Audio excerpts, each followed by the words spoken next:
সকাল। প্রত্যেক দিনের মতো আবারও একটি নতুন ঝকঝকে তকতকে ব্লগ নিয়ে চলে আসলাম তোমাদের সামনে। পুরো ব্লগটা স্কিপ না করে দেখতে থাকো, আশা রাখছি তোমাদের এই ব্লগটা দেখতে ভীষণ ভালো লাগবে। তো আজকে বাড়ির সমস্ত কাজের চাপ পড়েছে আমার উপরে, কারণ আমাদের যে হেল্প করে সীমাদি, সে আজকে ছুটিতে গেছে। যদিও বা আগের দিন বলেই গেছে যে আজকের দিন ছুটি নেবে, তবুও সমস্ত কাজের চাপ যখন নিচের ঘাড়ে, আর যদি তার মধ্যে একটু ঘুম থেকে উঠতে দেরি হয়ে যায়, আসলে দেখবে সকাল সকাল ঘুম থেকে উঠে যদি সমস্ত ঘরের বাসি কাজ করে ফেলা যায় তাহলে কিন্তু অনেকটা সময় পাওয়া যায়। সেটা আজকে আমি আর করতে পারিনি। আগের দিন ঘুমাতেই অনেকটা রাত হয়ে গেছে। আসলে আমাদের এখন দোকান খোলা থাকছে বেশিক্ষণ, মানে প্রায় দোকান বন্ধ হতে হতে 11টা বেজে যাচ্ছে, আর বাড়ি আসতে আসতে 11:30।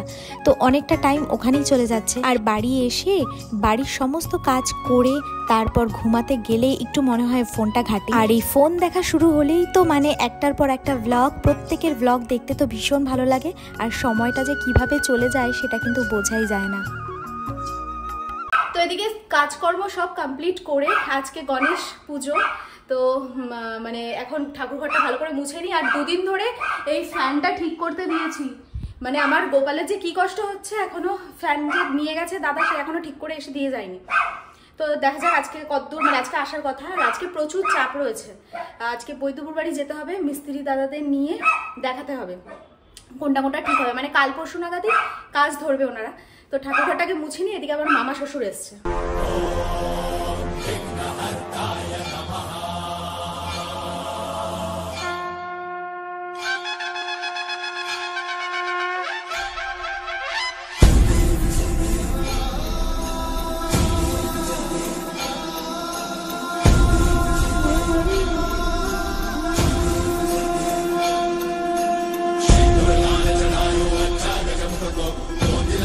এদিকে পুজো পুজো কমপ্লিট। এখন যেহেতু পরোটা আলুর তরকারি হচ্ছে, আর মামা তো কিছুতেই খাবে না, মানে আমার মামা শ্বশুর, কিন্তু না খাইয়ে তো পাঠানোই যায় না, এখন জোর জবরদস্তি একটা অন্তত খাওয়াতেই হবে। অ্যাকচুয়ালি আমার মামা শ্বশুরের মেয়ের শ্বশুর বাড়ি একদম আমাদের বাড়ির একদম কাছাকাছি, তো ওদের বাড়িতে অনুষ্ঠান এসেছে, তো একবারে বোনের বাড়ি মানে ভাগনার বাড়ি থেকে এসে ঘুরে যাচ্ছে আর কি। এদিকে চলছে হচ্ছে পরোটা, আর এদিকে কি, ও না এটা ডাল বসেছে, আর তরকারি হয়ে গেছে, চট করে বেড়ে ফেলি।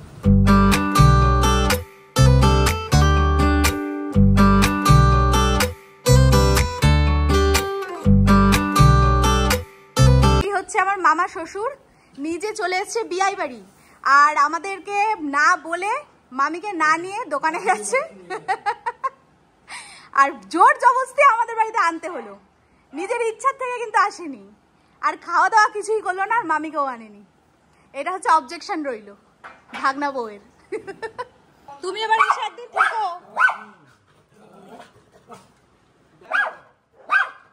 দেখো নিউর অবস্থা দেখো, আমরা একটু যে কথা বলার উপায় নেই। আস্তে করে নামো। হ্যাঁ হ্যাঁ হ্যাঁ হ্যাঁ হ্যাঁ হ্যাঁ একদম একদম একদম হ্যাঁ। মামিকে নিয়ে এসো, ওই দিক দিয়ে না তো মামা, এই দিক দিয়ে তো দিয়ে আসবো নাকি।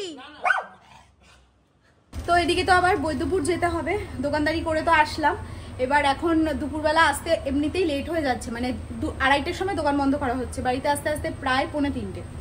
এখন চট করে একটু কুমড়ো ফুলের বড়া দিয়ে বড়া করে নিই, ভাতের সাথে খেয়ে দে তারপর যাব।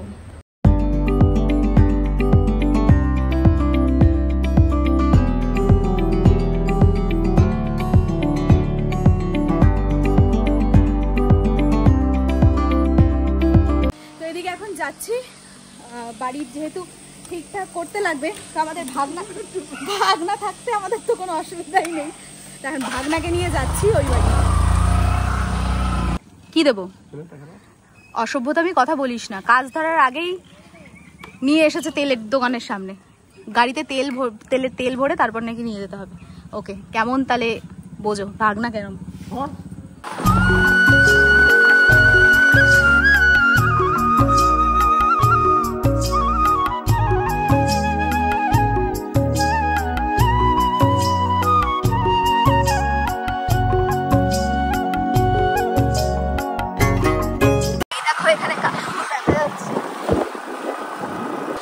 আমাদের এখানে আসতে গেলে তো এই সব জায়গা পেরোতেই হবে, এই সব জায়গা দিয়েই আসা।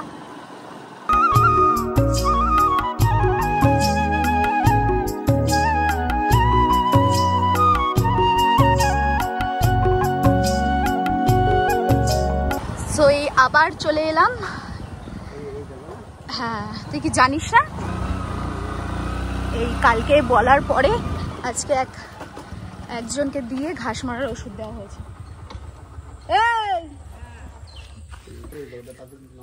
পাঁচিল টাচিল সব ভেঙে ফেলবি, মানে এই সামনের দিকটা পুরোটা ভেঙে ফেলবি, এই পুরোটা ভেঙে ওই পেছনের পাঁচিলটা থাকবে। পাঁচিল চতুর্দিকে যে পাঁচিল থাকবে, শুধু ঘরটা ভেঙে ফেলবি, তারপর ওই গর্ত ফর্তগুলো সব আটকে দিবি, জাম করে দিবি, বুঝলি? আর এই ঘরের ধানের ঘরের ভেতরে ইয়ে আছে, লম্বা পাঁচিল আছে, ওই পাঁচিলটা ভেঙে ইয়ে করবি, ওই ইট বার করবি, এক করে ফেলবি। এবার ঘরে আয়, ঘরের পরিস্থিতি দেখ। কে রে, কার জামা এগুলো?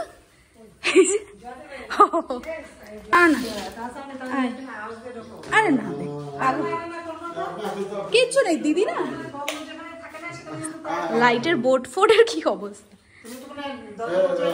কেউ নেই। এরা ভয়ে অস্থির হয়ে গেছে।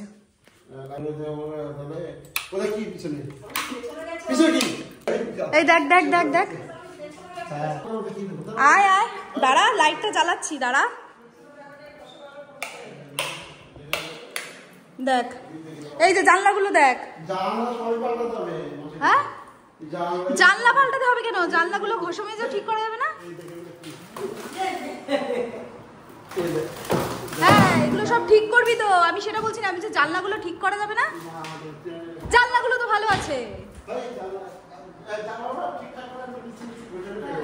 এদিকে আয়, সেটাই তো বলছি। হ্যাঁ, সেটাই তো করবো। এই দেখ, এইদিকে জানলা। হ্যাঁ হ্যাঁ হ্যাঁ, এই দেখ, এইদিকে দেখ, এই যে রান্নাঘর, রান্নাঘরের জানলাগুলো সব বন্ধ করে দে। ওদিকে যা।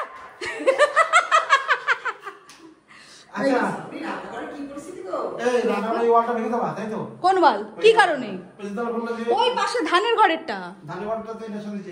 না না, ধানের ঘরের মাঝখানেরটা এরকম লম্বা পাঁচিল আছে। চল চল চল, দেখো কি অবস্থা, কি কেলেঙ্কারি।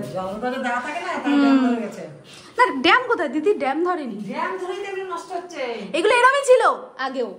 হ্যাঁ, এরমই ছিল, এগুলো রান্নার সব। চলো উপরে চলো দিদি, চলো উপরে চলো। কি জানি, হ্যাঁ চলো, ফ্যানটা চলো, 8টার সময় বন্ধ করছি। চ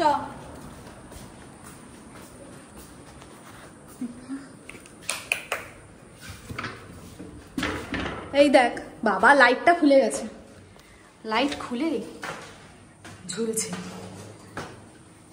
তুই একদম দেখতে দেখতে উঠবি, বুঝলি?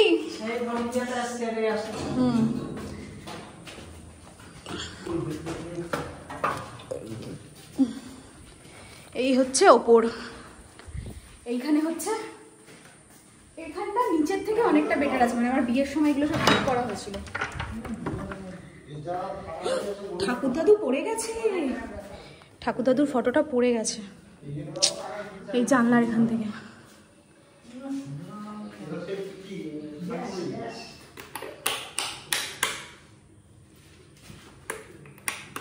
লাইটগুলো ওই দেখ, এখানে শুধু চাটা চুটিয়ে রং করা, বুঝলি? এই পাশে ঠাকুরদাদুর ফটোটা পড়ে রয়েছে, চিন্তা করো কি পরিস্থিতি। এদিকে আয়, হ্যাঁ এই ঘরটা দেখ, দেখেছিস অবস্থা?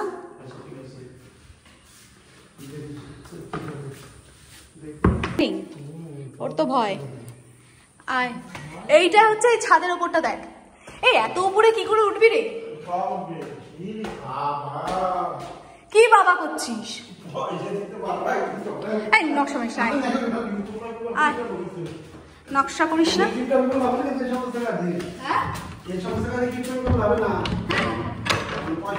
এটা হচ্ছে ছাদ, আয় না, এইটা হচ্ছে ছাদ, এটা হচ্ছে আমাদের পুরনো বাড়ির, গ্রামের বাড়ির ছাদ। হ্যাঁ এই দেখ ছাদ, পরে পরে সেটা। ও দিদি আসো, কেন? এটা হচ্ছে ছাদ। পেছনের অবস্থা সেদিনকা তো দেখে যায়নি। আর ওই দেখো আমাদের পুকুর, ওই যে পুকুর, আর ওইদিকে হচ্ছে আমার ভাসুরদের পুকুর। তোমাদের বাড়িটা ভালো লাগছে, নিজের মতো করে না।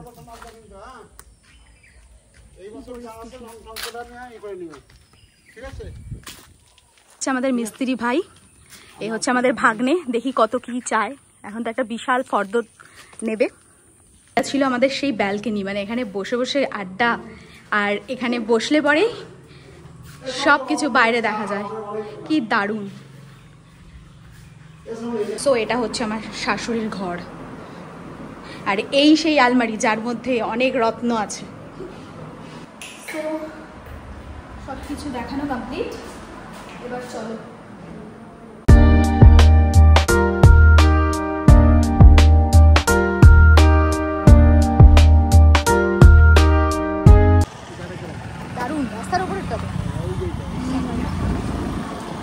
সো এদিকে বৈদ্যপুর থেকে তাড়াতাড়ি চলে এসেছি, মানে বৈদ্যপুর বলতে আমাদের পুরনো গ্রামের বাড়ি, তো ওখানকার নাম বৈদ্যপুর।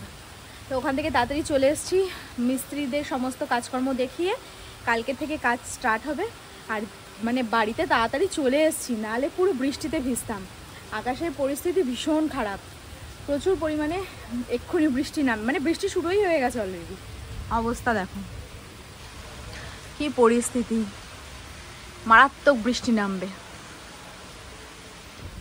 সকাল থেকে কিন্তু ওয়েদার বেশ ভালোই ছিল, ভালো আছে, কয়েকদিন ধরে কন্টিনিউ ওয়েদার ভালো বলেই প্ল্যান করলাম আজকে যাওয়ার। বাট যাই হোক, কাজটা হয়ে গেছে, এখন বৃষ্টি নামছে, বৃষ্টিটা হয়ে যাক, সন্ধ্যের থেকে তো আবার দোকানদারি আছে।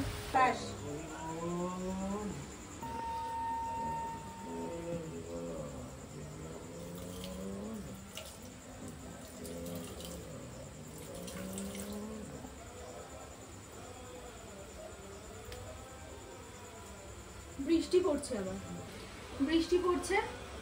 সামনে মুদিখানার দোকানে গেলাম, ভাবলাম যে খোলা থাকবে, কিন্তু বন্ধ।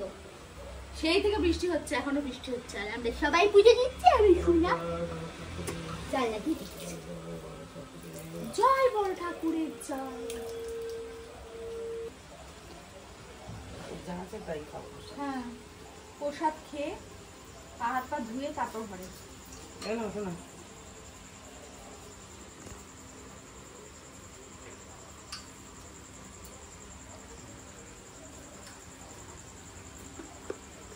ওদেরকে তো দেওয়া যাবে না, কারণ পা হাত পা ধোয়ানো যাবে না। দুদিন ভালোই ছিলাম, বৃষ্টি বৃষ্টি হচ্ছিল না, বাট আজকে তো আবার সেই বৃষ্টি শুরু হয়েছে। এবার জানি না এই বৃষ্টি আর টানবে কতদিন, মানে এখন হচ্ছে না, বাট বিকেলের দিকে হয়েছিল। আর এখন একটু ভাত টাতগুলো সব গরম করে নিই, গরম করে তারপর সবাই মিলে চটপট খেয়ে নিই। সো আজকের ব্লগটা তাহলে আমি এখানেই শেষ করছি, দেখা হচ্ছে নেক্সট ব্লগে। ততক্ষণের জন্য খুব ভালো থেকো, সুস্থ থেকো, আর অবশ্যই ভিটামিনের সাথে থেকো। সো চলো আজকের মতন tata, bye and good night.